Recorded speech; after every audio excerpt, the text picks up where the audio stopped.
भारत के इतिहास में संसद भवन में बैठकर रात रात भर मंथन कर कर जो वक्फ बोर्ड बिल पर संशोधन किया गया, उसके लिए पूरे प्रशासन को बहुत बहुत साधुता, बहुत साधु। अब ये सब होने के बाद एक संसद में एक बात और पारित हो जाए कि गौ माता की हत्या बंद हो जाए, इससे बढ़कर कोई सुख, उससे बढ़कर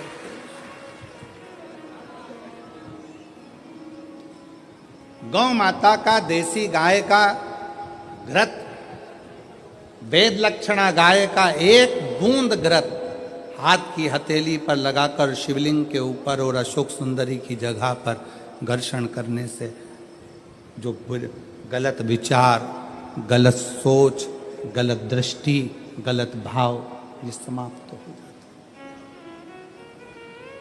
समाप्त हो।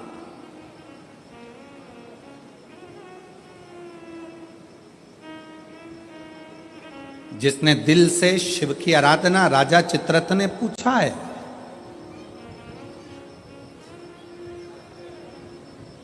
राजा चित्ररथ ने विचार किया कि ये राजा चित्ररथ कह रहे हैं कि मुझे बताओ कि मेरी मुक्ति कैसे हो, मोक्ष कैसे होगा। मैंने तो गलत सोच लिया, मैंने तो गलत विचार कर लिया, मैंने तो गलत दृष्टि रख ली, मेरी बुद्धि में तो ये गलत भाव आ गए, मुक्त कैसे। कल की कथा में कहा था, जीवन में कितना भी दुख आ जाए, कितनी भी तकलीफ आ जाए, कितना भी कष्ट आ जाए, उस ईश्वर को मत भूलो, ईश्वर को, शिव को मत।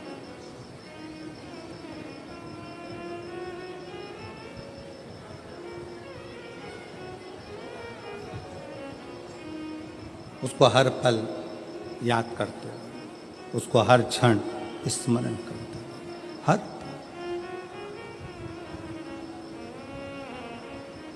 ओ भोले रे तेरे बिना भी क्या जीना, ओ बाबा रे तेरे बिना भी क्या जीना। फूलों की कलियों में, काशी की गलियों में, फूलों की कलियों में, काशी की गलियों में, तेरे बिना कुछ कहीं ना, तेरे बिना भी क्या जीना, ओ बाबा रे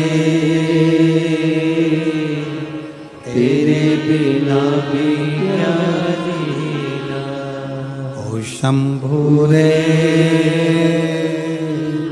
तेरे बिना भी क्या जीना। फूलों की कलियों में, काशी की गलियों में, फूलों की कलियों में, काशी की गलियों में, तेरे बिना कुछ कहीं ना, तेरे बिना भी क्या जीना, ओ बाबा रे तेरे बिना भी क्या जीना, ओ शंभू रे तेरे बिना भी क्या जीना। उस शिव की हर पल याद करते रहो, हर घड़ी।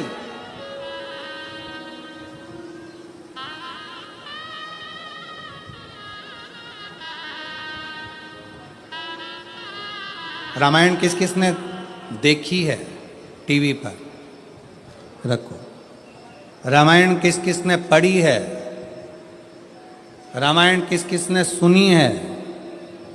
राम कथा किस किसने सुनी है? सबने सुनी है।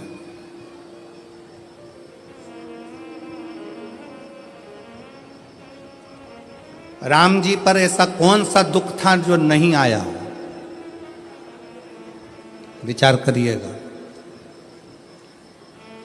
राज सिंहासन मिलने वाला था और 14 वर्ष के लिए, बोलो बोलो जम के बोलो, बन।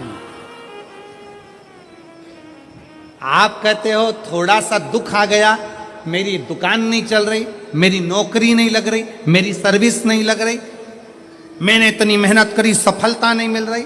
अरे जिसके पास में सिंहासन आने वाला था, रात की रात उसको 14 वर्ष के लिए वन जाना पड़ जाता है। 14 वर्ष के लिए कितना बड़ा दुख होगा, जरा याद करिएगा। 14 वर्ष के लिए वन के लिए निकलते और थोड़े समय के बाद सूचना मिल जाती है कि पिता शांत हो जाते हैं। बाप पिता चले जाते हैं, बाप चले, पिता चले गए। दुख देखिए, सिंहासन गया, अपना राज्य गया, अपना गांव छोड़ना पड़ा, वन वन डोलना पड़ा, पिता चले गए।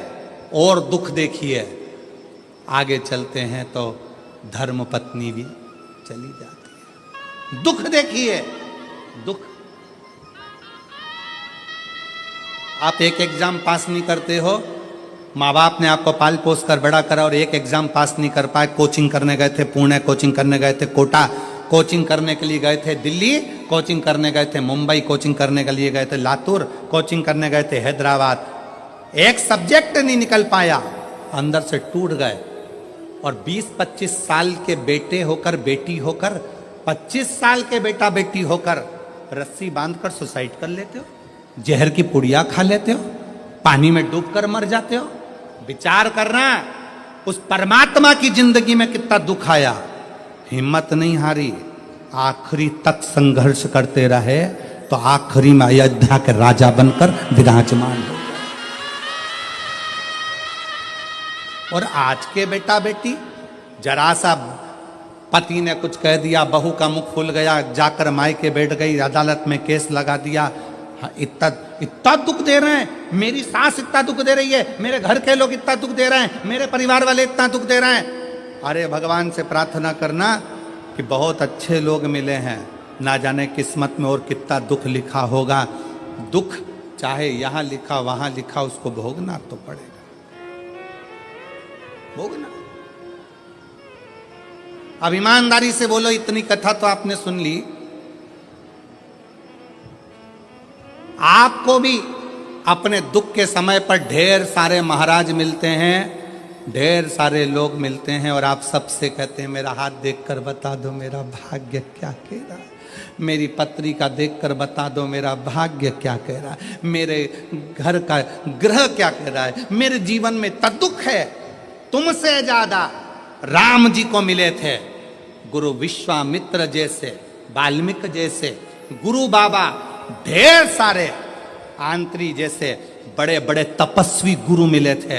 राम जी ने एक से भी नहीं कहा कि मेरा हाथ देखकर बताना, कि मेरी किस्मत देखकर बताना। राम जी ने केवल एक बात कही कि समय मिल जाए तो मुझे कथा सुनाना, अगर मैं कथा सुनूंगा तो मेरी व्यथा समाप्त होती चली जाएगी, इसमें मेरी प्रतिष्ठा है।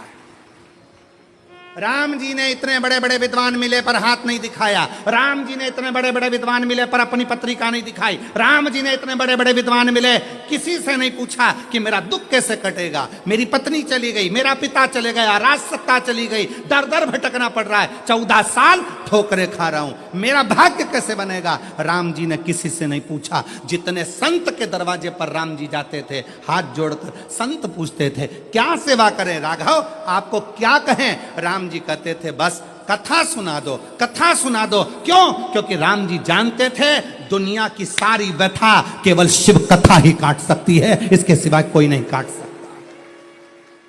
आप कथा कहो मुझे। जितने संत मिलते थे वो कथा कहते थे, कथा सुनते थे राघव, कथा श्रवण करते थे राघव, और अपने पथ पर चलते चलते पार्थिव शिवलिंग का निर्माण करते थे राघव। भारत की भूमि पर अयोध्या से लेकर लंका तक भारत सरकार ने राम पथ गमन बनाया है। पूरे राम पथ गमन पर चलकर देखिए, जितने राम पथ गमन पर राम जी के मंदिर नहीं मिलेंगे, जितने राम पथ गमन पर हनुमान जी के मंदिर नहीं मिलेंगे, जितने राम पथ गमन पर किसी देवता के मंदिर नहीं मिलेंगे, उतने राम पथ गमन पर केवल शंकर के मंदिर हैं। क्योंकि राम जी जहाँ रुकते थे वहाँ शिव का निर्माण करते थे, राम जी जहाँ रुकते थे वहाँ शंकर का निर्माण करते थे। क्यों? क्योंकि उनको मालूम है कि व्यथा मिटाने के लिए शिव की कथा बहुत जरूरी है, और शिव की कथा अगर हमारे अंदर आ गई तो व्यथा मिट जाएगी। और वही आज कथा कर रही है। आज शिव महापुराण की कथा क्या कर रही है? ये लाखों की भीड़, पंडालों में जगह नहीं है। आज कम से कम 11 लाख के ऊपर लोग होंगे, 11 से 12 लाख के ऊपर इस शहादा की भूमि पर भक्त होंगे। पंडालों में जगह नहीं, गाड़ियों पर चढ़े हुए हैं, कहीं कहीं चढ़े हुए हैं, जगह कहीं नहीं पूरे पंडाल के अंदर। और इतनी भीड़ आज क्यों बैठी है? उसको मालूम है कि अब हम सब दूर भटक कर देख लिए, इसलिए राम जी को भी कथा ने ही व्यथा मिटाई थी, और हमारी भी जिंदगी में शिव कथा व्यथा मिटा देगी, तकलीफ मिटा देगी, कष्ट मिटा देगी, दुख मिटा देगी। वो व्यथा मिटाने के लिए शिव तत्व की कथा बहुत जरूरी है, बहुत जरूरी, बहुत। फूलों की कलियों में, काशी की गलियों में, फूलों की कलियों में, काशी की गलियों में, तेरे बिना कुछ कहीं ना, तेरे बिना भी क्या जीना, ओ बाबा रे, तेरे बिना भी क्या जीना, ओ शंभू रे, तेरे बिना भी क्या जीना। दुख किसके जीवन में नहीं आता?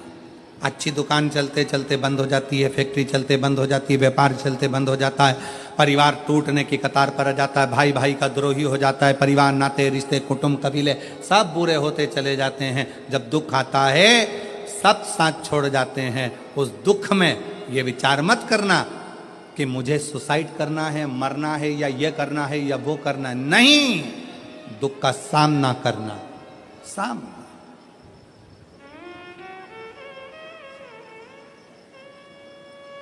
पढ़ो, जितने मेरे बेटा बेटी बैठे हैं उनसे निवेदन है, मेरी बहनों से, मेरी जीजियों से, मेरी बेटियों से खूब पढ़ाई करो। तुम्हारे पापा ने, तुम्हारी मम्मी ने तुम्हारे से बहुत आस लगाई है। घर के लोग तो मना कर रहे थे कि बेटी को बाहर मत भेजो, पर तुम्हारे पापा ने जिद कर कर, माँ भी मना कर रही थी मत भेजो, आज का माहौल ठीक नहीं है।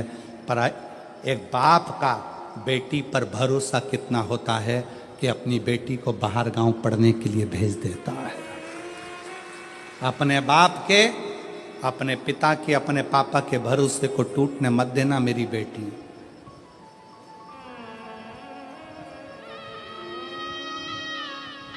मेरे बेटा, तुम्हारे पापा की जेब में इतना पैसा नहीं है कि तुम्हें बड़े बड़े कोचिंग सेंटर भेजे, बड़ा बड़ा डिप्लोमा कराए, बहुत अच्छे शहर में पढ़ने भेजे, बहुत अच्छा कॉलेज, बहुत अच्छा स्कूल में एडमिशन कराए। तुम्हारे पापा की जेब में इतना पैसा नहीं है। पर मेरे बेटाओं, याद रखना, तुम्हारा पापा ना जाने कहाँ से मेहनत कर कर तुम्हारा पिता ला ला कर तुमको पढ़ा रहा है, तुम्हें मंजिल तक पहुँचा रहा है। वो खुद नहीं पढ़ पाया, खुद आगे नहीं बढ़ पाया, पर अपने बेटे से उसको बहुत आस लगी है।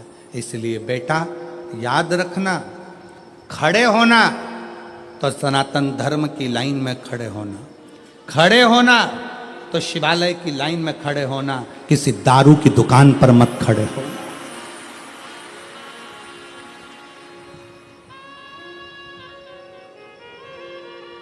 जब नवयुवक बेटा बेटी किसी दारू की दुकान पर खड़े दिखते हैं लाइन लगाकर, उनको देखकर दिल दुखता है कि पापा ने कितना पैसा खर्च कर कर पुणे पढ़ने के लिए भेजा है, बाहर गांव विद्याध्ययन के लिए भेजा है। थोड़ा सा आप सियोर वाले महाराज का कहना मत मानो, पर अपने पापा का मुख तो देखो। बेटियों से निवेदन है, एक पिता ने अपने भरोसे पर तुम्हें पढ़ने के लिए भेजा है। ये जो फालतू के जो ये लफड़े हैं ना, ये मुझे चाहता है, वो मुझे चाहता है, ये मुझे चाहता है, वो मुझे चाहता है, ये प्यार मोहब्बत, ये सब दिखावे के हैं। 4 दिन की चांदनी,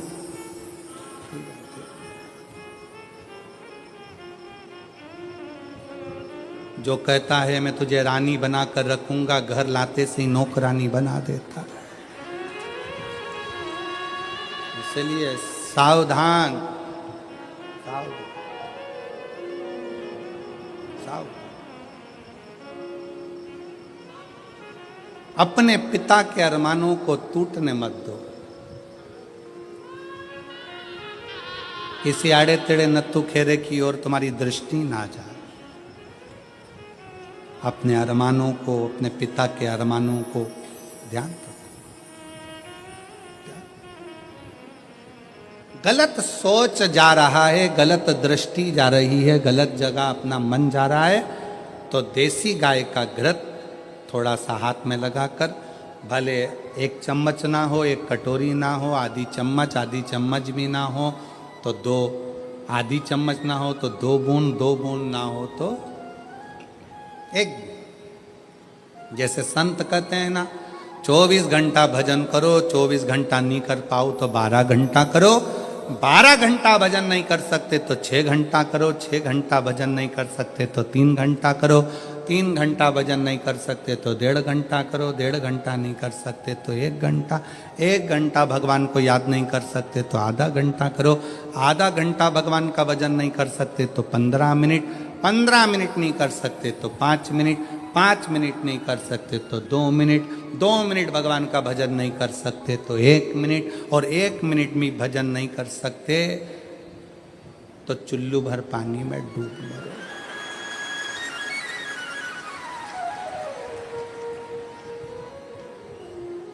इससे जोरदार कोई बात नहीं हो सकती।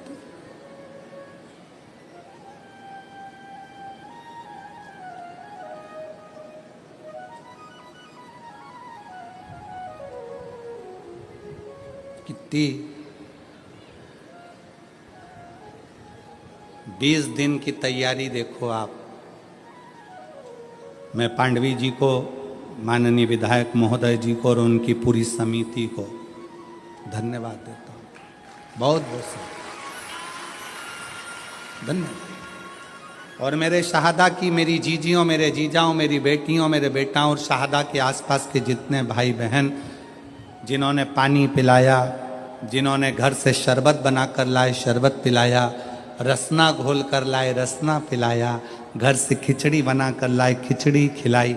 यहाँ तो विधायक जी ने, समिति ने भोजन की बहुत अच्छी व्यवस्था करी, पर साथ में कोई टॉफी, कोई बिस्कुट, कोई चॉकलेट, कोई कुछ खिलाते रहे पूरे पंडाल में। बाहर भी कल का नज़ारा आप अगर देखते ना, कल रात को कौन आए थे? आए थे आप लोग? कौन आए थे? आए थे सब। कल रात का नज़ारा देखते तो ये सोचते ये अपना शहादा है कि और कहीं आ गए। रात का नज़ारा, इधर ट्रैफिक जाम, उधर ट्रैफिक जाम, उधर ट्रैफिक जाम,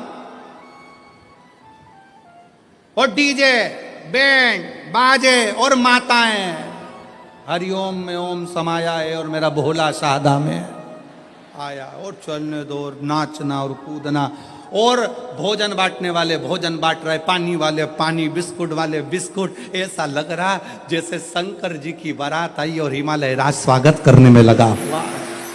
हिमालय राज स्वागत कर सब अलमस्त होकर खूब, जो अकड़ में नहीं आए कई लोग ऐसे थे जो एक दिन भी आकर दर्शन नहीं कर पाए। समय नहीं मिला गुरुजी, समय नहीं मिला, समय नहीं मिला, समय।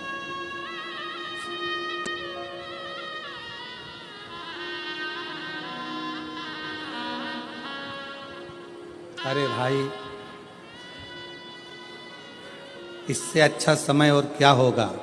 बताओ जरा, ईमानदारी से बोलो, इससे अच्छा समय क्या होगा? कोरोना जैसी बीमारी आई, मोहल्ले के 4-6 निपट गए, तू बचा रह गया। इससे जोरदार समय और क्या लेकर आएगा?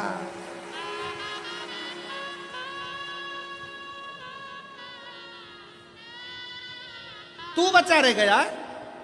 और जिसमें बीमारी थी, शुगर थी, बीपी था, थायराइड था, सब बीमारी थी, और चाहता तो कोरोना तुझे चिपक जाता। पर शंकर जी ने कहा रहने दे, सादा में कथा सुनेगा, का माथा बच्ची करे इसके लाके, रहने दे इसके नीचे।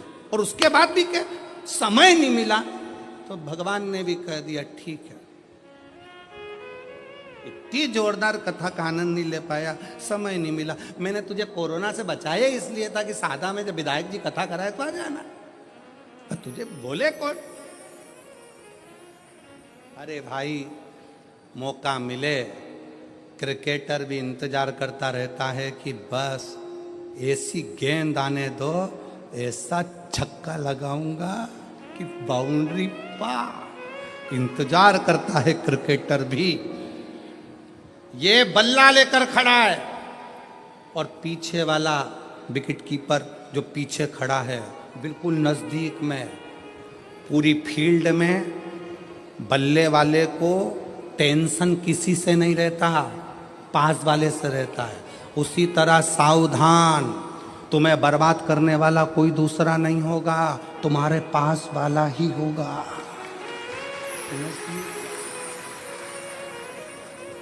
वो गेंद फेंकेगा तब तक तो दौड़ जाओगे, उधर से गेंद आएगी तब तक भाग जाओगे, एक रन बना लोगे। टेंशन पीछे वाले से है, बिल्कुल पास में खड़ा है, तैयारी में, गेंद आए और दूं विकेट में। बस ऐसे संसार के कई लोग इंतजार कर रहे हैं। खूब उड़ रहा है, खूब आगे बढ़ रहा है, गिरने दे विकेट, और इंतजार करते हैं रिश्ते नाते कुटुंब कबीले, एक बार डाउन में आ, ऐसी ऐसी उड़ाऊंगा कि डीजे भी हल्के पड़ जाएंगे और सारे मोहल्ले में डोंडी पीट आऊंगा। वो तो ऐसा था। कहां? इसलिए हर दिन, प्रत्येक दिन आपके लिए अच्छा है। ये मत सोचो कि दान मुझे कल करना है, भजन मुझे कल करना है, परसों करना है, कल कभी नहीं आता। इसलिए आज का जो दिन है वो बड़ा सुंदर दिन है।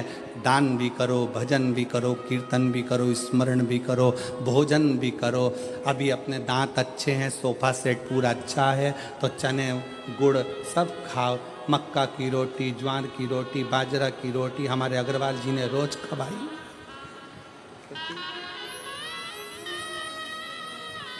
3 बहुएं अग्रवाल जी की, और तीनों कंपटीशन में लगी रहती थी। आज मैं ये बनाऊंगी, वो दूसरी के आज मैं बनाऊंगी, तीसरी के मैं बनाऊंगी, तीनों लगी रहती।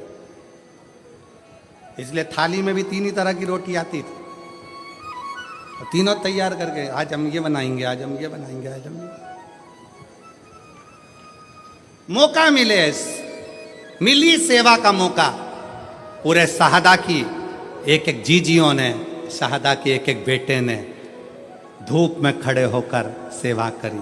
और मैं शाहदा क्षेत्र के इस जिले नंदुरबार के collector, SP, SSP, IG, commissioner, यहाँ के तहसीलदार, यहाँ के जज महोदय, यहाँ के टीआई, यहाँ के थानेदार, यहाँ का एक एक कांस्टेबल, एक एक चिकित्सा विभाग, सबको धन्यवाद देता हूँ कि आपने अपनी जी और जान लगा दी इस कथा। आपने अपनी जी और जान लगा दी इस पूरी कथा में। रात दिन धूप में खड़े होकर सेवा करिए, खूब सेवा करिए, और सेवा का फल खाली नहीं जाएगा। जितना इनको मिलेगा उतना की उतना ही सेवा करने वाले उन कांस्टेबलों को भी प्राप्त होगा, चिकित्सा विभाग को भी प्राप्त होगा।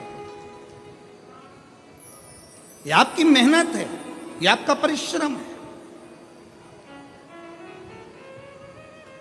और खाली ना जाता कोई दर से तुम्हारे, खाली ना जाता कोई दर से तुम्हारे, मैं भी खड़ी हो नंदी बाहें फसाए, अपने हृदय से लगा लगा लो, गिरा जा रहा हो, उठा लो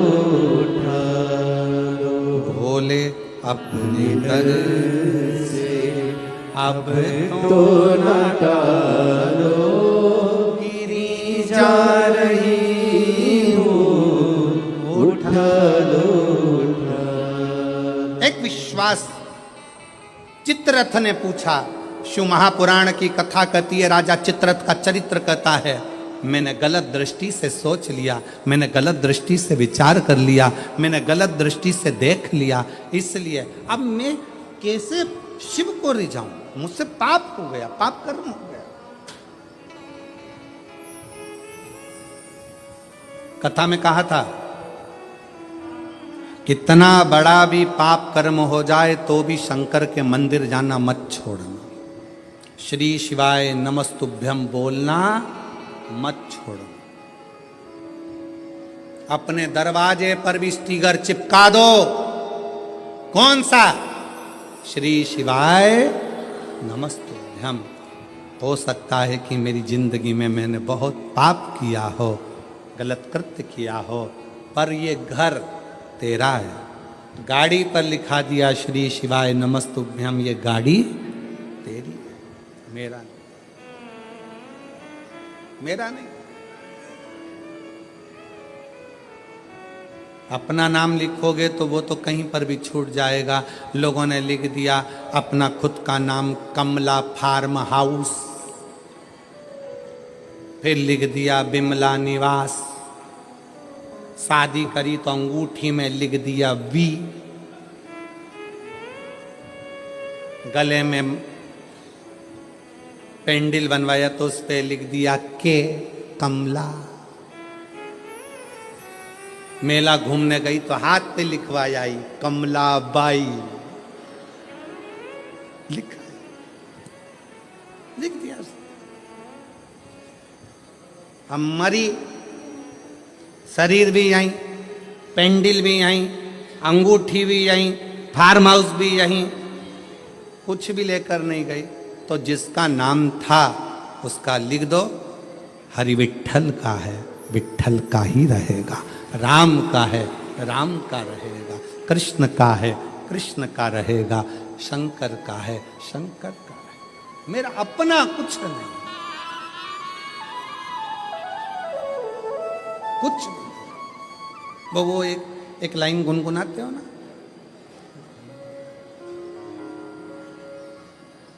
भंवरे ने खिलाया फूल फूल को ले गया,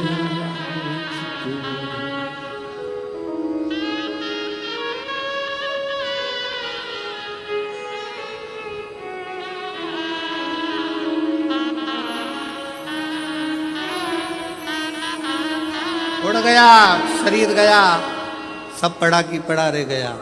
भंवरे ने खिलाया फूल फूल को ले गया, भंवरे तू कहना ना भूल भूल तेरा हो गया इधर उधर, भंवरे ने खिलाया फूल फूल को ले गया। ये सब पढ़ा रहा, संसार छूट गया। उस लाइन पर ध्यान दें, भंवरे तू कहना ना भूल भूल तेरा हो गया इधर उधर, भंवरे ने खिलाया फूल फूल तो ले गया। संसार सागर में आए थे, फूल खिला था, समय पूर्ण हुआ, फूल लेकर चले गया।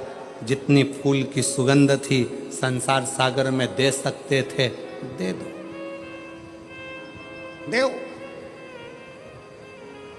मक्खी देखी है?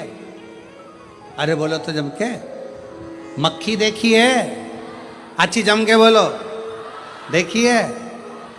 अच्छा, शक्कर पर बैठती है ना, गुड़ पर बैठती है, मिठाई पर बैठती है ना।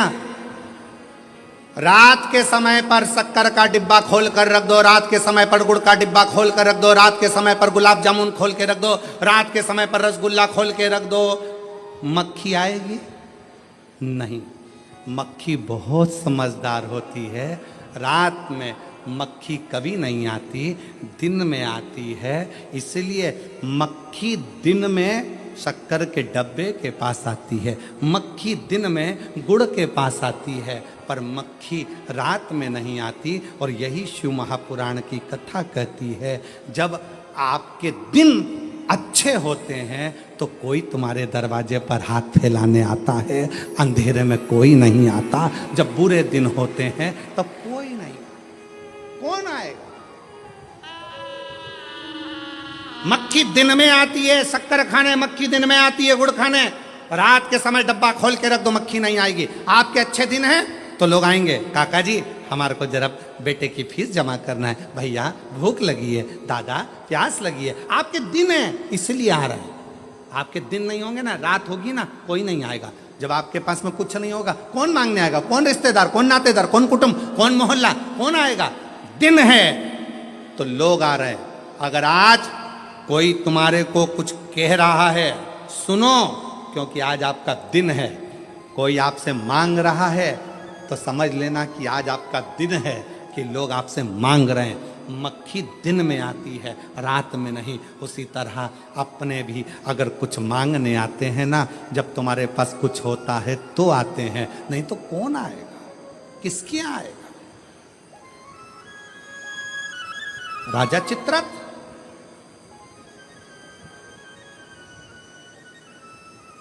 और राजा चित्ररथ ने हाथ जोड़कर प्रार्थना करी, मेरी गति सुधार। गलती हो गई, इस गलती को कैसे सुधारें? कहा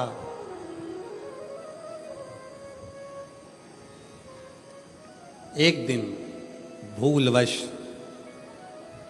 यदि भूलवश बेल पत्र के वृक्ष की मिट्टी मस्तक चढ़ जाएगी, उस दिन तेरी गति सवर जाएगी। गति सवर जाएगी,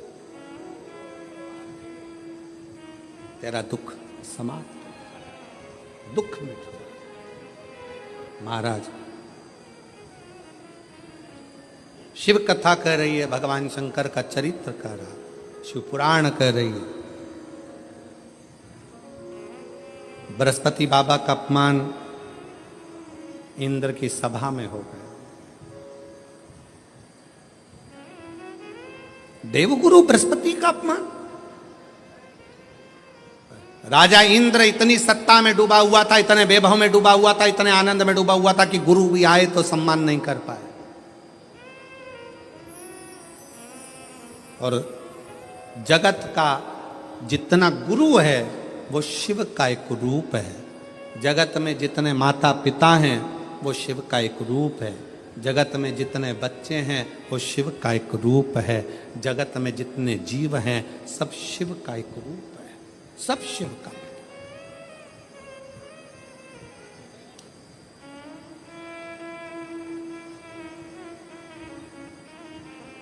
देवगुरु बृहस्पति जी का अपमान हो गया, विश्वरूप जी को गुरु बना लिया इंद्र। तीन मुख, तीनों से भाग देना। क्रोध आ गया इंद्र को, तलवार उठाकर इंद्र ने विश्वरूप जी का सिर काट दिया। ब्राह्मण हत्या माथे चढ़ गई। उस ब्राह्मण की हत्या को क्या करूं? ब्राह्मण हत्या जब माथे चढ़ी तो कमल की डंडी के अंदर जाकर छुप गए। कमल की डंडी के अंदर इंद्र छुपे। देव ऋषि नारद जी ने आकर देखा कि इंद्र तो कमल की डंडी के अंदर छुपे हैं, तो कहा अरे इंद्र कब तक छुपे रहोगे, यह ब्राह्मण हत्या पीछा छोड़ने वाली नहीं है, इसलिए इसको बांट दो, इस ब्राह्मण हत्या को बांट दिया जाए।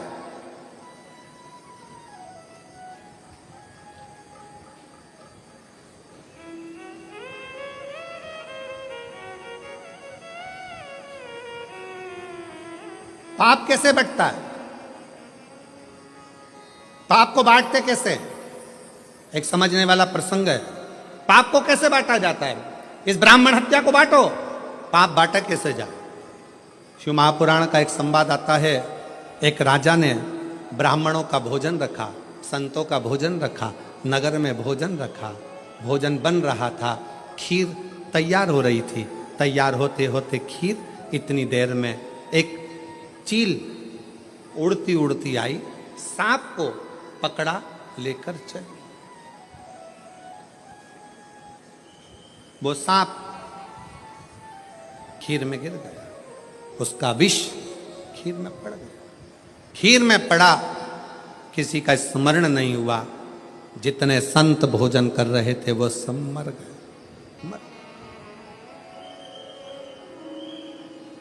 प्राण छूट गए। धर्मराज के यहां केस पहुंचा और धर्मराज के यहां पर बात पहुंची। धर्मराज जी से पूछा गया, बताओ इतने सारे संत और ब्राह्मण मरे हैं, इनका पाप किसके माथे पर दोगे? चील अपना पेट भरने के लिए भोजन ले जा रही थी, उसको सांप खीर में गिरा, उसको जो भोजन बना रहा था उसको, या जो भोजन करा रहा था उसको, या राजा जिसने भोजन ब्राह्मणों को खिलवाया उसको, जिसने निमंत्रण दिया था। धर्मराज मौन होकर बैठ गए। समय आएगा तब इस पाप को किसके माथे पर चढ़ाना है वो बता दिया जाए। ये ब्राह्मणों के मरने का पाप किसके माथे पर देना है, समय आएगा तब बता दिया जाएगा। इंतजार किया गया। इंतजार करते करते नगर की एक महिला ऐसी थी, एक स्त्री ऐसी थी जो दिन रात राजा को कोसती थी। बताओ कैसा खोलला राजा है, इतने बामनों को खा गया, ब्राह्मणों को खीर खिला दी, ब्राह्मण मर गए, संत मर गए, संत मर गए, राजा ऐसा, राजा वैसा, राजा ऐसा, राजा वैसा, खूब कोसती।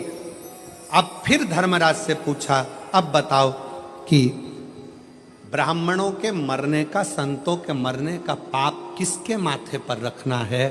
तो धर्मराज ने कहा, जो ये स्त्री राजा की निंदा कर रही है ना, गालियां दे रही है ना, इसी के माथे पर ये पूरा के पूरा पाप चढ़ा दिया जाए।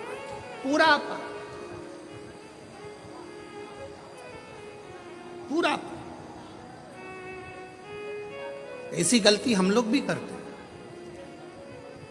ऐसा नहीं कि नहीं करते। मंदिर कोई पूजन करने जा रही है ना, कोई मंदिर में अगर एक लोटा जल चढ़ाने जा रही है ना, कोई मंदिर में दिया लगाने जा रही है ना, कोई पशुपतिनाथ का व्रत करने जा रही है, कोई प्रदोष का दर्शन करने जा रही है, कोई मंदिर में झाड़ू लगाने जा रही है, कोई मंदिर में सफाई करने जा रही है, तो कई माताएं उस पर ताना कसती हैं, ये चली सती सावित्री,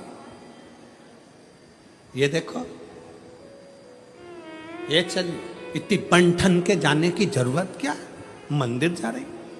ऐसा ना जाने कितने कितने लोग दिन भर बैठे बैठे दुकान पर, व्यापार में, ना जाने कहाँ मंदिर जाने वालों को, कथा में जाने वालों को, सत्संग में जाने वालों को कोसते रहते हैं, और उसके जीवन का सारा पाप उसके माथे चढ़ जाता है और उसका पुण्य समाप्त होते चले जाता है। अच्छा कहो, वाणी ऐसी बोलिए, जम के बोलो जरा, जो मन का आपा खोए। फिर से बोलो, वाणी ऐसी बोलिए जो मन का आपा खोए। पर आज के जमाने में वाणी ऐसी बोलिए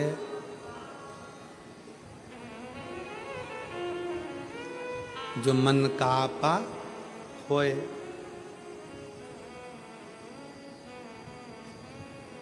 सोच समझकर, विचार कर कर अच्छा बोलने का प्रयास करो। अच्छा,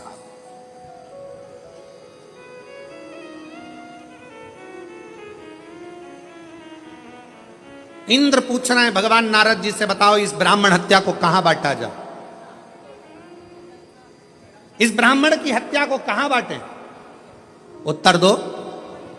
देव ऋषि नारद ने कहा कि एक काम करो, पृथ्वी के पास जाओ, पृथ्वी हमसे ब्राह्मण हत्या का अंश ले लो। पृथ्वी ने ब्राह्मण हत्या का अंश लिया तो पृथ्वी का बंजर भाग ब्राह्मण हत्या का अंश है। पृथ्वी पर जो वृक्ष लगते हैं, वृक्ष में जो गोंद लगती है वो ब्राह्मण हत्या का अंश है।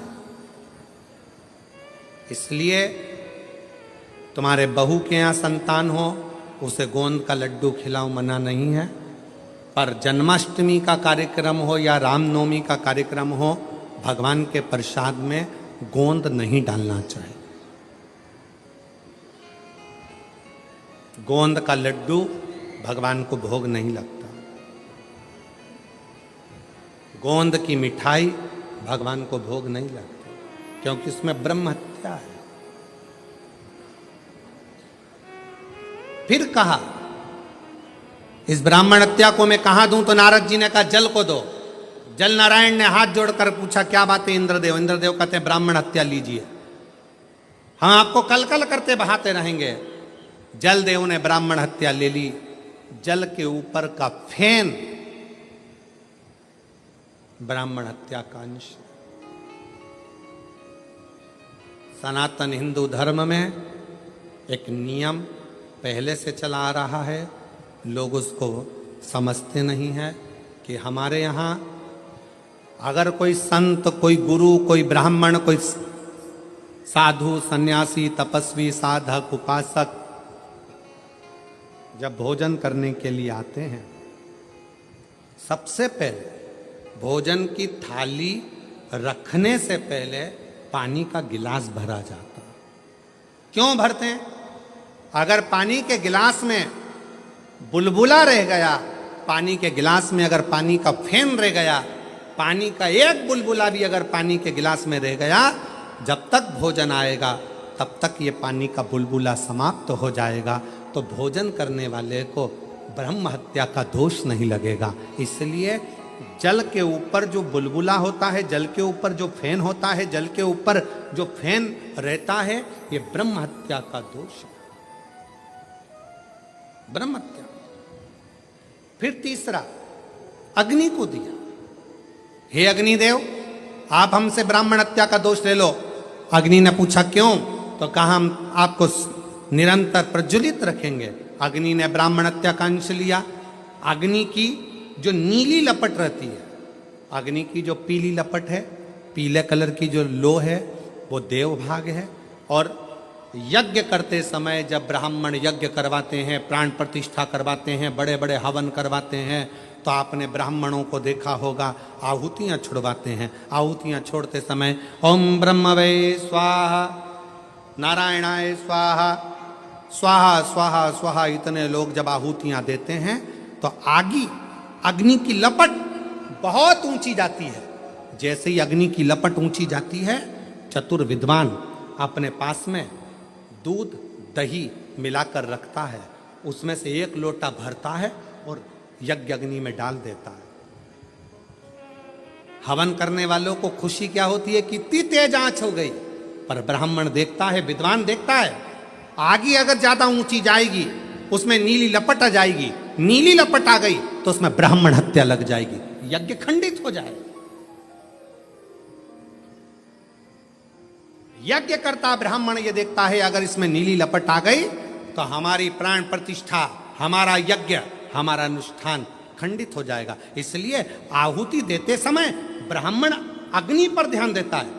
आगे ज्यादा ऊंची हुई, उसने तुरंत एक लोटा दूध दही भरा और यज्ञ कुंड में डाल दिया, जिससे आग नीची हो जाए, अग्नि नीची हो जाए। अग्नि जैसे ही बढ़ेगी तो उसमें पीली लपट की जगह ऊपर नीली लपट आ जाएगी, और नीली लपट आई कि उसमें ब्राह्मण हत्या लग गई, और ब्राह्मण हत्या लगी कि वो यज्ञ खंडित हो गया, उस यज्ञ का प्रमाण ही नहीं रहा।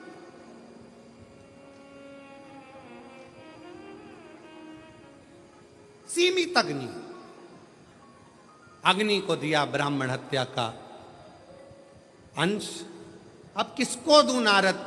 नारद जी ने कहा एक काम करो, स्त्री को दे दो। स्त्री से कहा आपको हम ब्राह्मण हत्या का अंश देते हैं, आप ले लीजिए, मेरा फायदा क्या? कहा आपको प्राण छूटने तक हम सुंदर बनाकर रखेंगे। स्त्री ने कहा ठीक है, युवान अवस्था आपकी बनाकर रखें। स्त्री ने ब्राह्मण हत्या का अंश लिया। स्त्री का रजस्वला होना, रजोधर्म धारण करना, 5 दिन 7 दिन स्त्री जो कार्य नहीं करती है, ये रजोधर्म ब्रह्म हत्या का अंश है। 4 स्थान पर ब्राह्मण की हत्या को इंद्र ने बांट दिया। तब इंद्र कमल की डंडी से बाहर निकले, सिंहासन पर बैठने लगे। तब त्वष्टा बाबा ने यज्ञ कर कर वत्रासुर को उत्पन्न करा। ये वही वत्रासुर है जो शंकर और पार्वती में भेद कर दिया था, गलत दृष्टि से देख लिया था। वत्रासुर ने शिव जी से मांगा था, प्रभु मेरा कल्याण कैसे होगा? कहा दधीचि ऋषि जो मेरे उपासक हैं, जिनका बेटा पिपलाद जनमानस का कल्याण करेगा, वो दधीचि ऋषि मेरे सिवा किसी को नहीं भजें। उन दधीचि ऋषि की अस्थियां, हड्डियां तुम्हारे शरीर पर लगेगी और तुम्हारा कल्याण हो जाएगा। वत्रासुर के साथ में इंद्र का युद्ध हुआ। इंद्र हारने लगे। गुरु जी के पास गए, गुरुदेव बताओ नारद जी किससे युद्ध लड़ूं, कैसे लड़ूं, कैसे जीतूंगा? कहा दधीचि ऋषि के पास जाओ, दधीचि बाबा से अस्थियां मांगो। भारत की भूमि के वो संत दधीचि ऋषि जिन्होंने बिना सोचे समझे अपनी अस्थियों का दान दे दिया, मांस पूरा खत्म हो गया, हड्डी हड्डी दधीचि ऋषि को दे दी। दधीचि ऋषि ने इंद्र को दे दी। इंद्र ने विश्वकर्मा जी को बुलाकर शस्त्र बनवाए। उस शस्त्र से वत्रासुर के साथ में युद्ध हुआ। दधीचि ऋषि की हड्डी का स्पर्श, दधीचि ऋषि की हड्डी का स्पर्श, एक शिव भक्त की हड्डी का स्पर्श जब वत्रासुर जैसे असुर को हो जाता है, तो वत्रासुर भी अपने प्राण त्याग कर शंकर के धाम में कैलाश में जाकर विराजमान हो जाता है। कैलाश आप अगर दिल से उसको पुकारोगे, दिल से कहोगे, पिता मानकर उसकी आराधना करोगे, तो वो पिता के तुल्य निभाता जाएगा, पिता के तुल्य निभाएगा।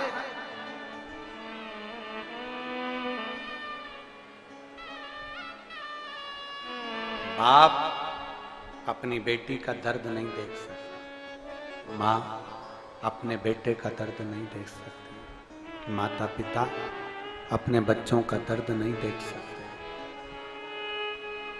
जब माता पिता अपने बच्चों का दर्द नहीं देख सकते, तो देव अधिदेव महादेव तुम्हारा दर्द कैसे देखेंगे? वो भी तो काटेंगे तुमको, वो भी तो कष्ट मिटाएंगे। 2 चीजें कथा में जाकर ले। एक, जहां जगह मिल जाए वहां बैठकर कथा सुनो। धूप लगे, पंडालों की इतनी व्यवस्था नहीं हो पाती है, पंडाल लगाने वाले, टेंट लगाने वाले टेंट लगा लगा के थक जाते हैं, तो अपने साथ एक छाता लेकर चलो।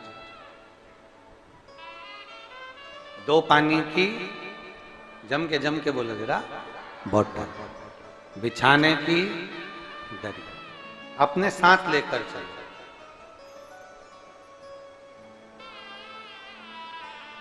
टेंट लगाने वाले बहुत सारा टेंट नहीं लगा पाते, क्योंकि व्यवस्था कितनी करे, कितना टेंट लगाए, कितना पंडाल बनाए। भक्तों की कोई कैपेसिटी होती है, भक्तों का कोई बल होता, कितना आएगा, कितना भक्त पहुंचेगा, किसको मालूम है? किसको मालूम? किसी को अंदाजा नहीं है कि कितना पहुंचेगा।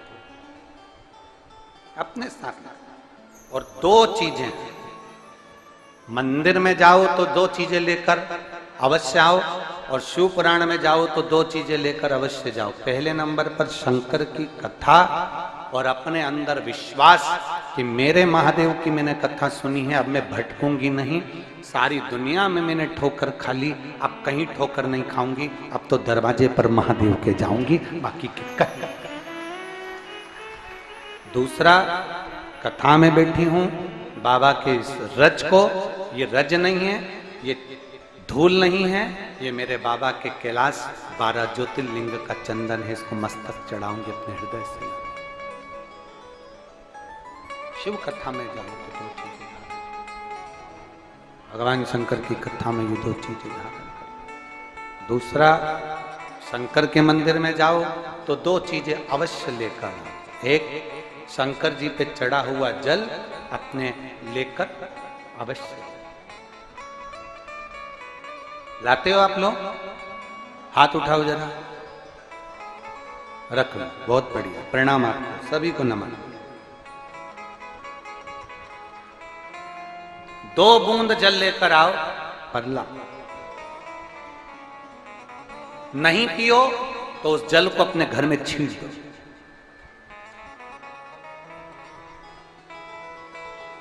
नहीं पी सकते, उस जल को छींट दो। सारे घर के लोग नहीं पी रहे, उस जल को मटके में डाल दो, हंडे में डाल दो। 2 बूंद जल हंडे में डाला, सब पी गई। आपको अलग अलग किसी को देने की जरूरत नहीं पड़ेगी, किसी को नहीं। हंडे में डाल दो, मटके में डाल दो, सब उस पानी को पीना प्रारंभ।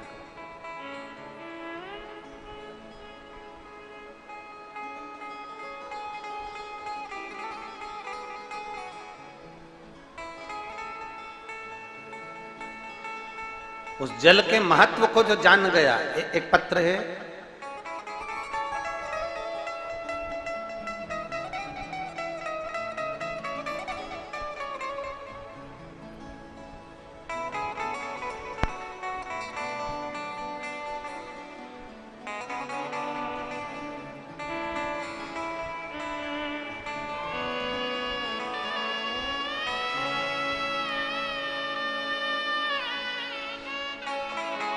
पहले फोटो देखिए, जिसका मस्तिष्क में ट्यूमर था, ब्रेन, और उसके पूरे ब्रेन के टांके लगे हुए हैं। आप वो फोटो देखिए पहले, पूरे ब्रेन में, पूरे ब्रेन के अंदर टांके टांके लगाए गए। जरा उस फोटो को देखिएगा, एलईडी पर, आस्था चैनल पर, मोबाइल पर, पूरे ब्रेन पर टांके ही टांके लगे हुए, पूरे मस्तिष्क पर जहां देखोगे वहां टांके टांके दिख रहे। अब पत्र का स्मरण करें। Shilpa Mahesh Kela, principal Inventure Education Public School, Kurud से। कहीं बैठे हो तो हाथ हिला सकते हैं।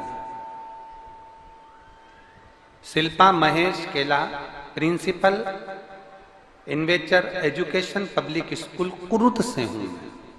आप ही हैं? श्री शिवाय, नमस्ते। आ जाओ, एक बेलपत्र ले जाना, आ जाइए।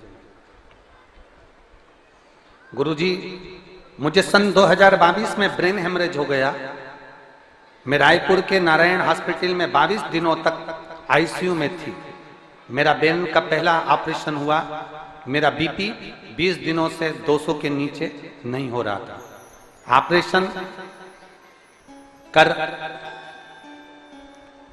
सिर के खोपड़ी के पेट में उसको अनेक तरह से उसको किया और डॉक्टरों ने कहा था बिस्तर पर ही पड़ी रहोगी। डॉक्टरों का कहना था कि इतना बड़ा ब्रेन का जो ऑपरेशन हुआ है, इसमें व्यक्ति को होश नहीं आता, ज्यादातर पलंग पर ही पड़े रहना पड़ेगा। याददाश्त वापिस आएगी कि नहीं आएगी, उसकी कोई जवाबदारी नहीं है। तब उसी समय पर मेरी ननन शीतल सोमानी ने आपके द्वारा बताया गया उपाय, शिव मंदिर में शिव जी पर चढ़ा हुआ 1 लोटा जल चढ़ाओ और उसको लाकर पियो। मैं जा नहीं सकती, मेरा शरीर काम नहीं कर रहा था। मेरे पति महेश केला उन्होंने शंकर के मंदिर में जाना प्रारंभ करा, शिव जी पर जल चढ़ाकर उस जल को लाकर देना प्रारंभ करा। डॉक्टर के हिसाब से मैं काम नहीं कर सकती थी, डॉक्टर के हिसाब से मैं पलंग से उठ नहीं सकती थी, डॉक्टर के हिसाब से मेरी याददाश्त नहीं आ सकती थी। ये सब डॉक्टरों ने हमको पहले ही लिख कर दे दिया था। पर मेरे बाबा ने ऐसी कृपा करी, आईसीयू के अंदर भी और आईसीयू के बाहर भी मेरे बाबा ने का जल मैं पीती रही और मेरे शरीर को लगाती रही। आज बाबा की कृपा से जो डॉक्टरों के अनुसार मुझे पलंग पर पड़े रहना था, आज मैं स्कूल जाना प्रारंभ कर दी और मेरा शरीर काम करना प्रारंभ कर दिया। ये शिव तत्व, ये शंभु है, ये उघड़ी। अगर आप फोटो देखेंगे तो उस फोटो में, पूरे फोटो में पूरी जगह, आप आस्था चैनल पर उसे कहेंगे इसको क्लोज कर कर दिखाएं कि पूरे फोटो में हर जगह पर ब्रेन का ऑपरेशन हुआ है। पूरी टांके टांके टांके टांके पूरी दूर लगे हुए शरीर। और डॉक्टर ने इस पत्र में नीचे लिखा, डॉक्टर ने कह दिया था कि बिस्तर पर पड़ी रहना है और याददाश्त भी नहीं आ सकती है। पर शंकर पर चढ़ा हुआ इनकी बहन जो शीतल सोमानी है, उन्होंने कहा शिव पर जल चढ़ाओ और उसका आचमन करो, उसको शरीर पर लगाओ। और मेरे बाबा ने मुझे खड़ा कर दिया, मेरे बाबा ने मेरी याददाश्त भी दे दी और मेरा आ जाओ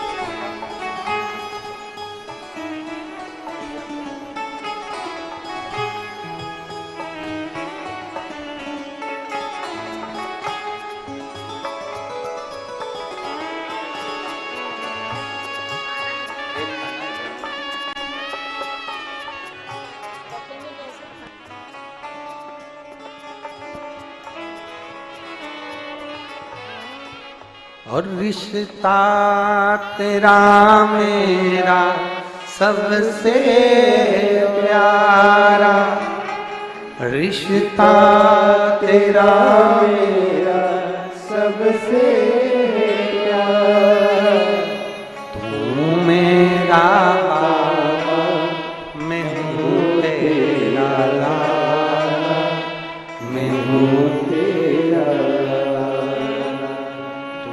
मेरा बाबा, मैं हूँ तेरा लाला, मैं हूँ तेरा। एक संबंध परमात्मा से जोड़, एक संबंध, वो संबंध मूल होना चाहिए, वो रिश्ता मूल हो। आप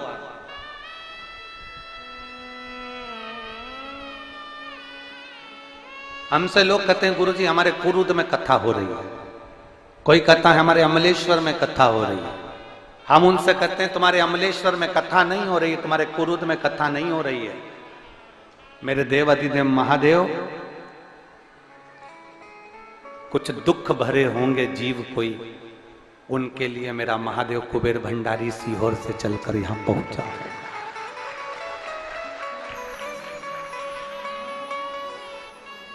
कहीं शिव कृपा करुणा,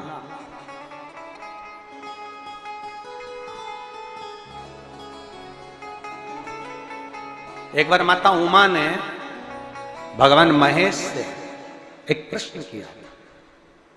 शंकर भगवान का एक रूप था भगवान महेश, और माता उमा के साथ में उनका जो हम उमा महेश भगवान की जय बोलते हैं उसका स्मरण उसमें किया गया। एक बार माता उमा ने भगवान महेश से प्रश्न किया, और भगवान महेश से प्रश्न कर कर कहा कि देवाधिदेव महादेव, मेरे मन का एक छोटा सा संशय आप समाप्त कर दीजिए, मेरा छोटा सा संशय आप उसको मिटा दीजिए। भगवान महेश ने, भगवान शंकर ने उमा से कहा पूछो तुम्हारा संशय क्या है।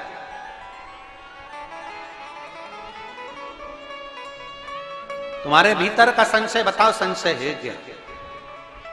उमा ने कहा, मृत्यु लोक में जन्म लेने वाला मनुष्य अपने कर्म का भोग भोगता है।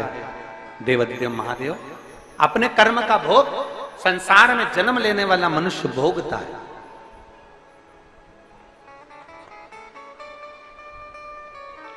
पर मान लो, उमा कह रही है भगवान महेश से, मान लो उसकी किस्मत में सुख लिखा ही नहीं है, उसके भाग्य में अच्छा लिखा ही नहीं है, उसके भाग्य में सुख है ही नहीं। उसको पूरी जिंदगी अपशब्द ही मिलना है, उसको पूरी जिंदगी आड़ा टेढ़ा ही मिलना है, उसको पूरी जिंदगी दुख ही, उसको पूरी जिंदगी दुख ही दुख मिलना है। मान लो उसकी किस्मत में तकलीफ ही तकलीफ लिखी है, दुख ही दुख लिखा है, कष्ट ही कष्ट लिखा है, और मानव देह उसको मिली है, तो वो जीव क्या करे? ये माता उमा महेश भगवान से करे, भगवान शिव से। आप लोगों ने उमा महेश की कथा अपने जीवन में धारण करी कि नहीं करी वो हमको नहीं स्मरण है, पर एक बात का स्मरण करिएगा, ये जो कथा चल रही है ये गौरी शंकर चल रही है। इसके बाद में जो अमलेश्वर में कथा है वो कौन सी है? समर्पण शिव महापुराण कथा। उस समर्पण शिव महापुराण की कथा जब 2 तारीख को विराम हो जाएगी, तब उसके बाद में जो कथा 6 जून को प्रारंभ होगी सोलापुर महाराष्ट्र में, उस कथा का नाम रहेगा उमा महेश शिव महापुराण की कथा। उसको जरूर सुनो। सोलापुर में जो 6 जून से कथा होगी उसका नाम उमा महेश शिव महापुराण। उसको सुनना, श्रवण करना, उसको धारण करना है। उसमें इतने प्रश्न माता उमा ने भगवान महेश से करे हैं, और महेश भगवान शंकर उसका हर जितने फेसबुक यूट्यूब पर कथा सुन रहे हैं, जितने इस कुरुद छत्तीसगढ़ की पवित्र भूमि पर जितने लोग कथा सुन रहे हैं, अपने भीतर उतारिएगा। बन सके किसी का हाथ पकड़कर उसको मंदिर तक, कथा तक छोड़ने का प्रयास करो। नहीं जा सकते, मार्ग बताने का प्रयास करो, सतमार्ग बताने का प्रयास करो, अच्छा मार्ग बताने का प्रयास करो। अपने मोबाइल से भी अगर प्रयोग करना है तो ये प्रयास करना कि अपने मोबाइल से कोई अच्छी चीज जनमानस तक पहुंचे। किसी की प्रसन्नता करने का विषय हो तो अपन उसमें कमेंट्स जरूर करो कि साहब जीव अच्छा है, भजन है, शिव भक्ति है। पर कहीं निंदा करने का मौका मिले तो उससे थोड़ा सा दूर रहो। कहीं ऐसा मौका मिले, कई लोग कह देते हैं कहां जा रही हो? कुरुद। क्या करोगे जाके इतनी दूर कथा सुनने के लिए? अपने बाजू में जब कथा होगी ना, रायपुर के पास में अमलेश्वर में, जब अपन सुन लेंगे, अभी इतनी दूर जाने की जरूरत क्या? बल्कि उसको कहो जाओ कुरूद की भी कथा सुनो और अमलेश्वर की भी कथा सुनो। कम से कम तुम्हारे खाते में 2 कथा तो लिखी होगी। लोग तरस रहे हैं कि कैसे भी हमारी 5 कथा 7-7 दिन की पूरी हो जाए, पंडाल में बैठकर हम कथा सुन ले, इससे बढ़कर कोई सौभाग्य नहीं, और मेरा महादेव मेरे आनंद की राशि प्रकट कर। लोग पर कई लोगों की ऐसी भावना होती है, क्या करोगे इतनी दूर जाके? गर्मी बहुत तेज है, क्या करना, रहने दो, कल जाना, परसों जाना, नरसों जाना। अब कल के चक्कर में बैठे रहे और रात्रि को अटैक आ गया, ऊपर निकल गए तो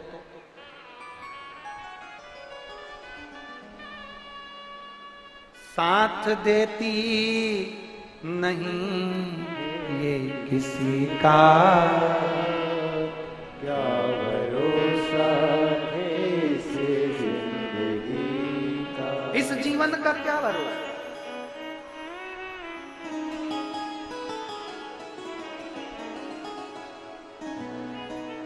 हमने कई जगह पर कथा करी, राजस्थान में करी,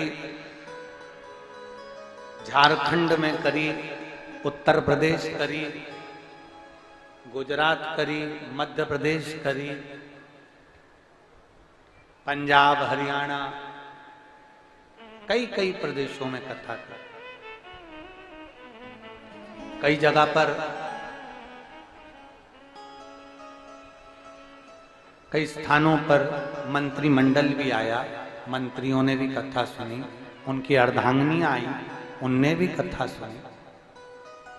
पर कथा के एंड में आते थे, आधा घंटा बैठते, माल्यार्पण होता और चले जाते। पर मैं धन्यवाद देता हूं छत्तीसगढ़ के मुख्यमंत्री जी श्री विष्णु साहे जी की धर्मपत्नी जी को कि आप 2 दिन से लगातार पूरी कथा आप श्रवण कर रहे हैं। उसके लिए आपको साधुवाद है और धन्यवाद, बहुत बहुत साधुवाद।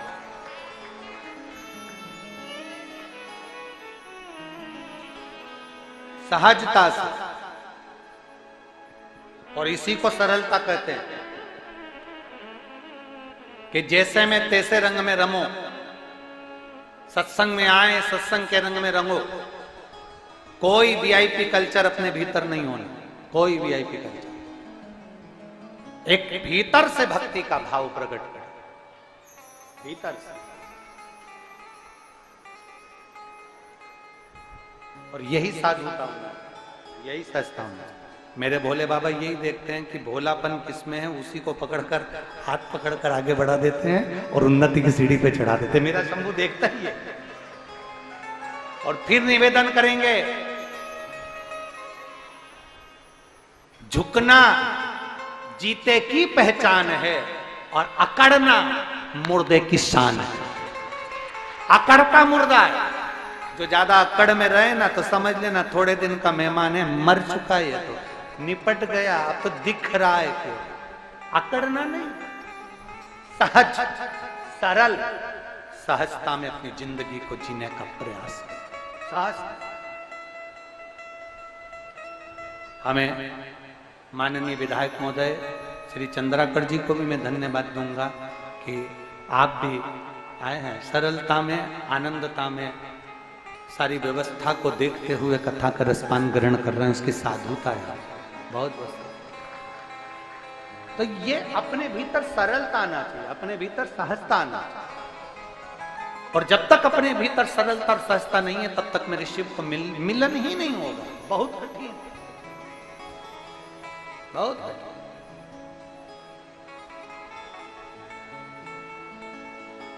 एक सरल बनाओ अपने भाव को, जितना सहज। दुर्जन नाम का राजा अपने नगर में उपद्रव मचाता था और उपद्रव मचाकर सबको कष्ट देता। सबसे बड़ा उसने गलत काम किया कि जो शंकर के मंदिर में, शिवालय में जल चढ़ाने जाते थे, शंकर की आराधना करने जाते थे, शंकर की भक्ति करने जाते थे, उनको रोक देता था, उनको शिवालय तक जाने नहीं देता।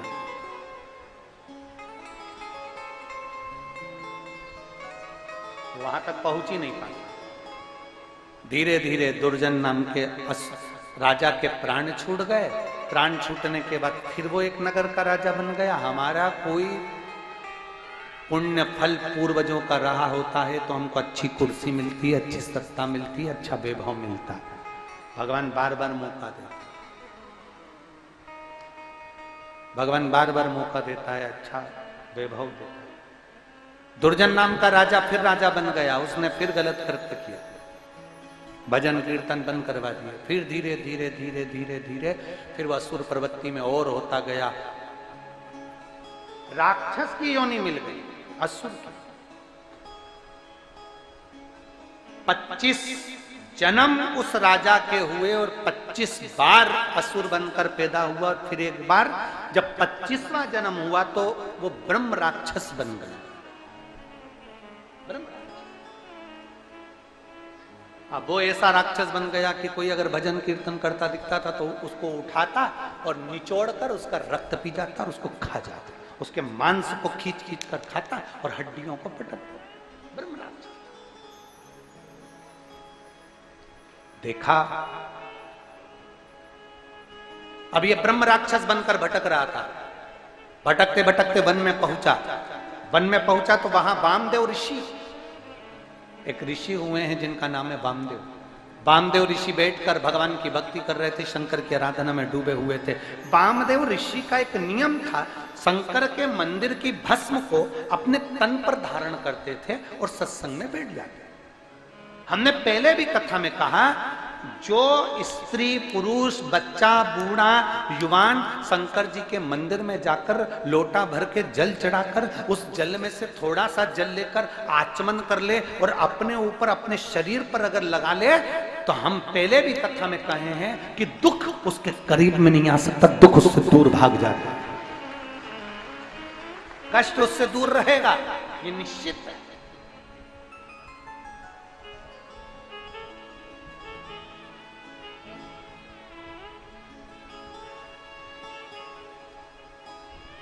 अब वह ब्रह्म राक्षस वामदेव ऋषि को खाने के लिए गया।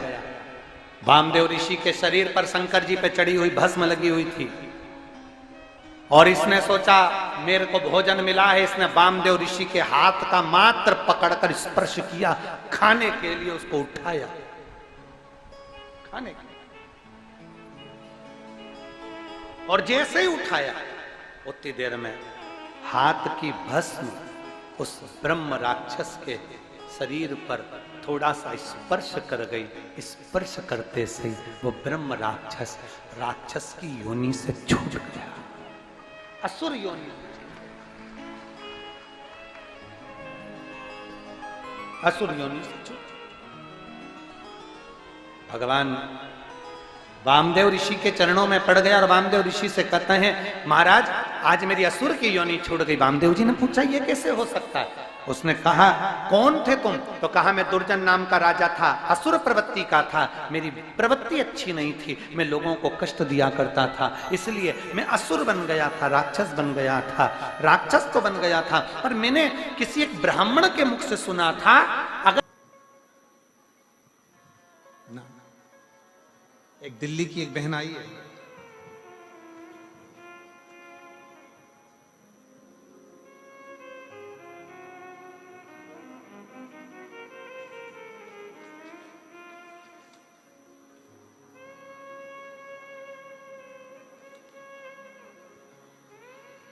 किरण गोयल,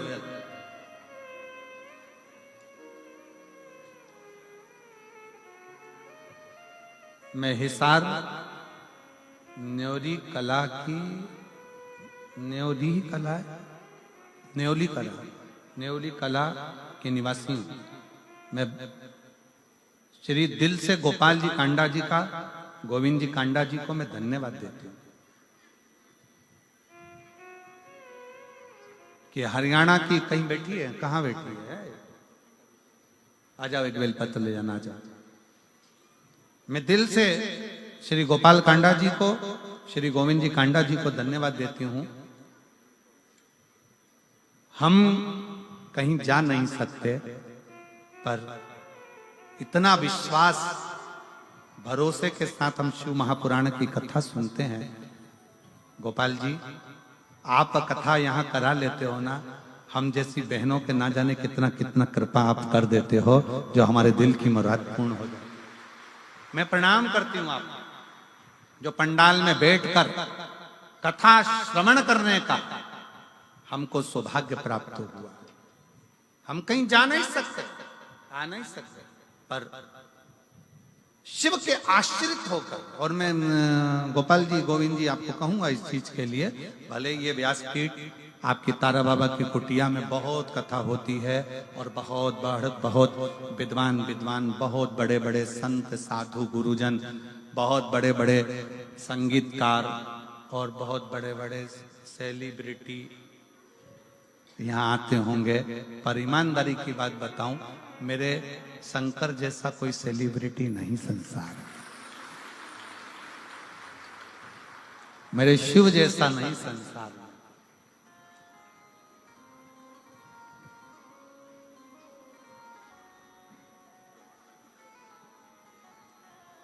ये कथा शिव महापुराण की, जो तारा बाबा की कुटिया की जो कथा है, ये कथा केवल कथा नहीं, केवल कथा नहीं। यहां तारकेश्वर महादेव के सम्मुख में बैठकर, तारा बाबा जी के इस कुटिया में, उनके घर में बैठकर शिव की कथा सुनना, सारे तीर्थ एक ही जगह पर, सारे स्वयं मां शबरी अम्बा के सम्मुख में मेरे राघव जी, मेरे राम जी कहते हैं, प्रथम भगति संतन कर संगा और दूसरी रति मम कथा प्रसंगा। संतों का सानिध्य, तारा बाबा का सानिध्य और कथा का प्रसंग और शिव महापुराण की कथा, ये तीनों का जो संगम होता है, ऐसा लगता है कि स्वयं प्रयाग चलकर यहीं पर आ गया। स्वयं मैं कहूंगा सिरसा वासियों से, सिरसा के आसपास में रहने वालों से, दिल से सुनो और दिल से प्रार्थना करो। कब क्या देगा, कैसे, ये हम इतने पत्रों नहीं पढ़ पाते, बहुत कम, ये थोड़े बहुत पत्र हम भी निगाह से देखकर रखते जाते हैं। इतने पत्रों को पढ़ना, ये तो पहले दिवस है। कितना कितना देता है बाबा, ये उसके ऊपर निर्भर कर। और कई माताएं अपने अपने छोटे छोटे बच्चों को लेकर आई हैं, जिन्होंने पत्र लिखा 5 साल में, 8 साल में, 14 साल में, 11 साल में, 15 साल में, 20 साल में। इन पत्रों में ढेर लगा हुआ है।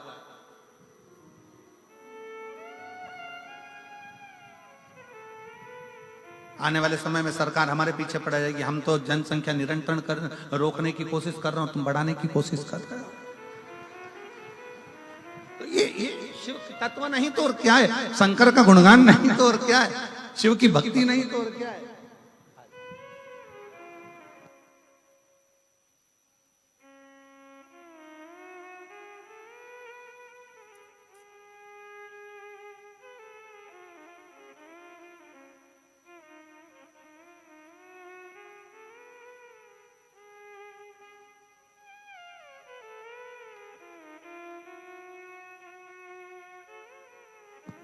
हम तो बाबा के भरोसे चलते हैं, हम तो बाबा के भरोसे चलते हैं। ये दुनिया वाले जलते हैं, ये दुनिया वाले जलते हैं, डमरू वाले के भरोसे चलते हैं, तारा बाबा के भरोसे चलते हैं। उसके समर्पित होकर, विश्वास रखकर, विश्वास।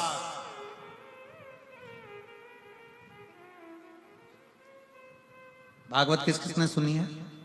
श्रीमद् भागवत सुनी है आप लोगों ने? किन किन ने सुनी है? सबने सुनी। रखो रखो रखो।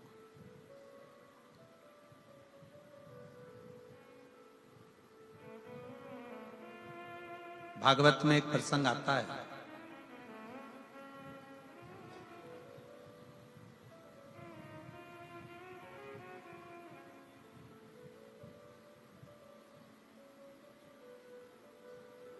जिस समय पर मणि चोरी का इल्जाम भगवान कृष्ण पर लगा। बहुत भागवत हुई है, यहाँ तो तारा बाबा की कुटिया में तो भागवत बहुत हुई है, और आप लोगों ने सुना भी होगा, सुना होगा प्रसंग। मणि चोरी का इल्जाम भगवान कृष्ण पर लग गया। भगवान मणि ढूंढने के लिए गए, मणि ढूंढने के लिए गए,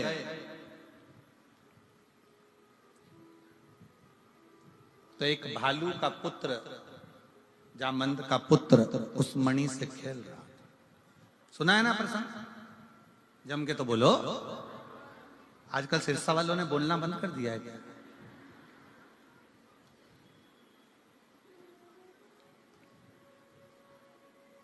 चोरी का इल्जाम भगवान पर लगा। मणि ढूंढने के लिए गए, मणि ढूंढ कर आए, और मणि ढूंढ कर जब गए, बालक खेल रहा था, उसके साथ में जामवंत के साथ भगवान का युद्ध हो गया।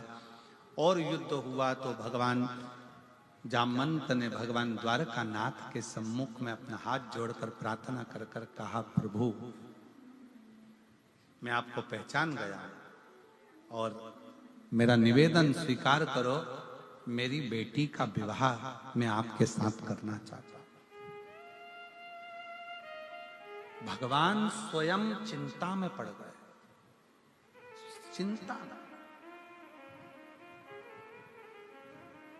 भगवान ने पूछा कि तुम अपनी बेटी का विवाह मेरे साथ करना चाहते हो? हाँ। भगवान ने पूछा तुम कौन है, मालूम है तुमको? जामवंत कहते हैं हाँ मैं जामवंत। जामवंत का फोटो किस किसने देखा है? राम कथा में जामवंत को देखा है तुम लोगों ने? अरे जम के तो बोलो जरा। ठीक है, तुम्हारे जैसा था? नहीं, भालू जैसा था। देखा है कि नहीं देखा? जम के बोलो। बकरा बकरी का छोरा छोरी बकरा बकरी जैसी होता है। बंदर का छोरा छोरी बंदर जैसा ही होता है। बोलो, बोलते जाओ जरा, हाँ है कि नहीं? ऊंट का छोरा छोरी ऊंटना ऊंटनी जैसा ही होता है। बोलो सही है कि गलत है? भेड़ का छोरा छोरी भेड़ जैसा ही होता है। मछली का छोरा छोरी मछली जैसा। मगरमच्छ का छोरा छोरी मगरमच्छ जैसा। शेर का छोरा छोरी शेर जैसा। तो भालू का छोरा छोरी भालू जैसा। अब बताओ ईमानदारी से, भगवान कृष्ण को चिंता नहीं लगेगी कि इसने तो डायरेक्ट शादी का प्रस्ताव रख दिया कि मैं आपके साथ में मेरी बेटी का ब्याह करना चाहता हूं। भगवान चिंता में पड़ गए, ये ऐसा है तो छोरी कैसी हो?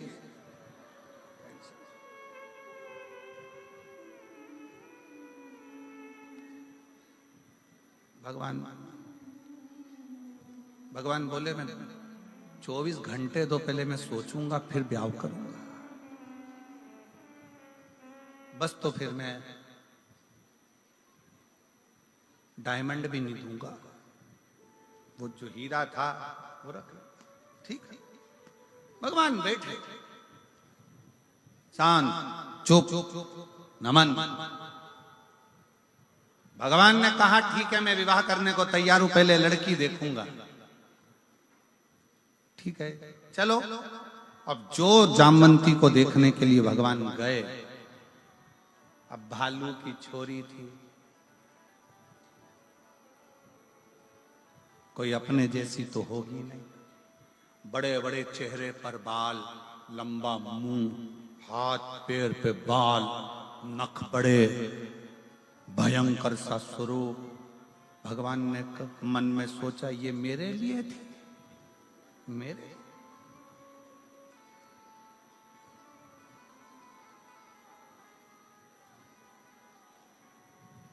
भगवान कृष्ण फिर चुप हो गए। तो क्या बोलूं, विवाह के लिए हाँ भरूं कि ना भरूं? पर ये भालू की बेटी से, जामवंत की बेटी से विवाह करूंगा, कहां की श्रेष्ठता, कहां की श्रेष्ठता? भगवान कृष्ण से रहा नहीं गया। तब भगवान कृष्ण मन में विचार कर कर जब मणि ढूंढने के लिए गए, एकांत में बैठ गए भगवान कृष्ण, और एकांत में बैठकर शंकर को विचारने लगे, शिव का स्मरण करने लगे। शंकर भगवान का जैसे स्मरण करने लगे कि मैं ये भालू की बेटी से विवाह कैसे कर लूं, जामवंत की बेटी से विवाह कैसे कर लूं, शिव का स्मरण कर रहे थे भगवान गौरी शंकर। स्वयं भगवान शिव लीला करते करते, नट लीला करते करते भगवान कृष्ण के सामने आकर खड़े हो गए। और भगवान कृष्ण ने ऐसी नट लीला करी कि द्वारकाधीश की बुद्धि में वो नट लीला बैठ गई। और भगवान द्वारकानाथ की नट लीला भगवान द्वारकाधीश की बुद्धि में बैठी। और भगवान कृष्ण ने तुरंत जाकर शिव के पास से होते हुए भगवान कृष्ण तुरंत जाकर कह दिए जामवंत से कि मैं शादी करने को तैयार, मैं विवाह करने को तैयार,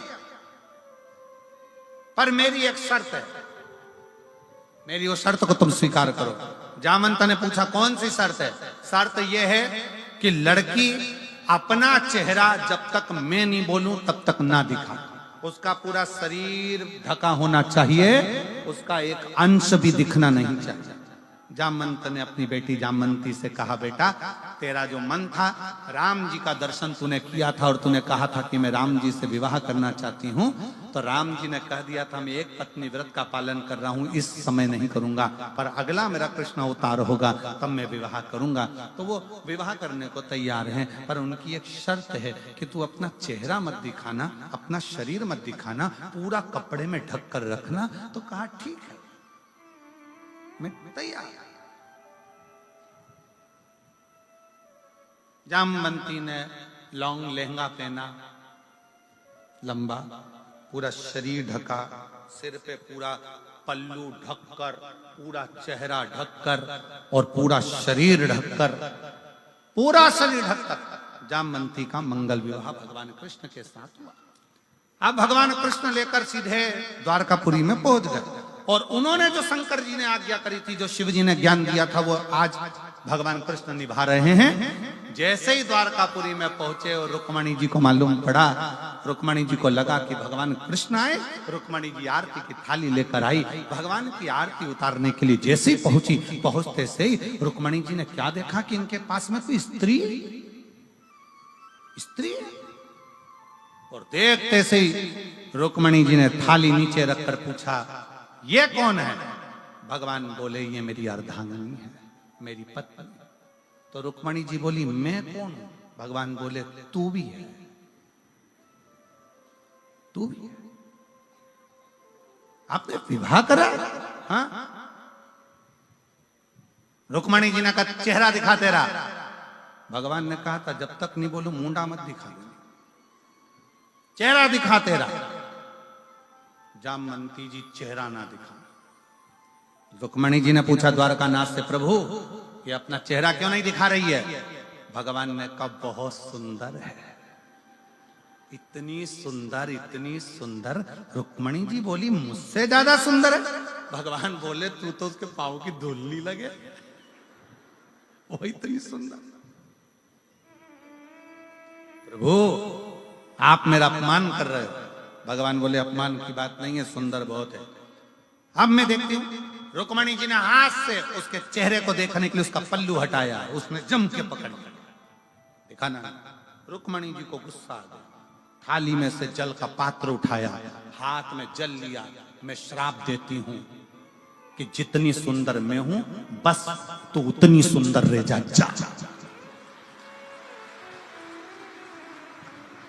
मैं तुझे श्राप देती हूं, जितनी सुंदर मैं हूं, बस उतनी सुंदर रह जा। भगवान ने कोनी मार के कहा, उठा दे पल्लू, अब उठा दे पल्लू।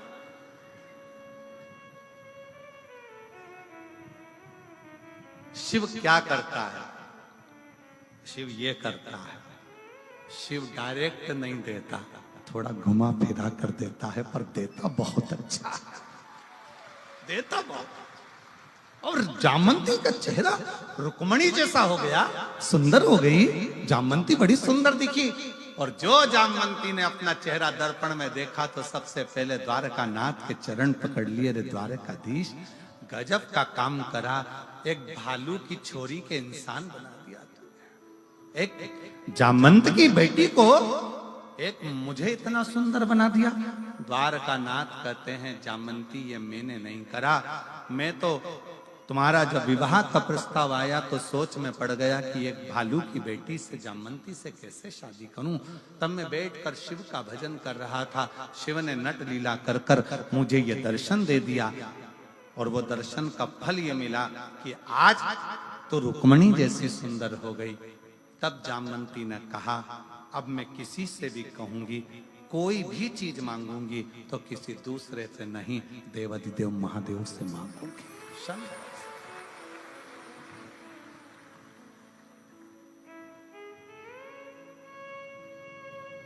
और नहीं तो वो पर्दा कराया ही काय को था भगवान ने।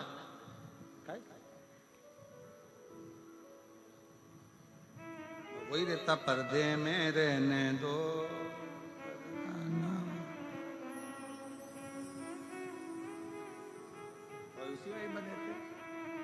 यह शिव तत्व है।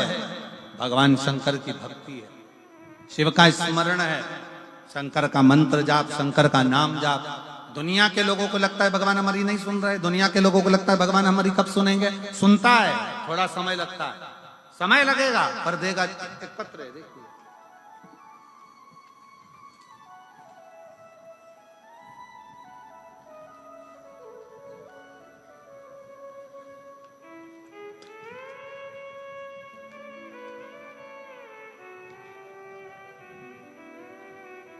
तो इतनी सारी थाली दे दी तुम लोगों ने। पत्र लाओ पर निवेदन है, थाली मत लाओ। थाली इतनी सारी इकट्ठी हो गई, पत्र जरूर लाओ पर थाली नहीं है। मेरा नाम सुमन सुरेंद्र कुमार, गांव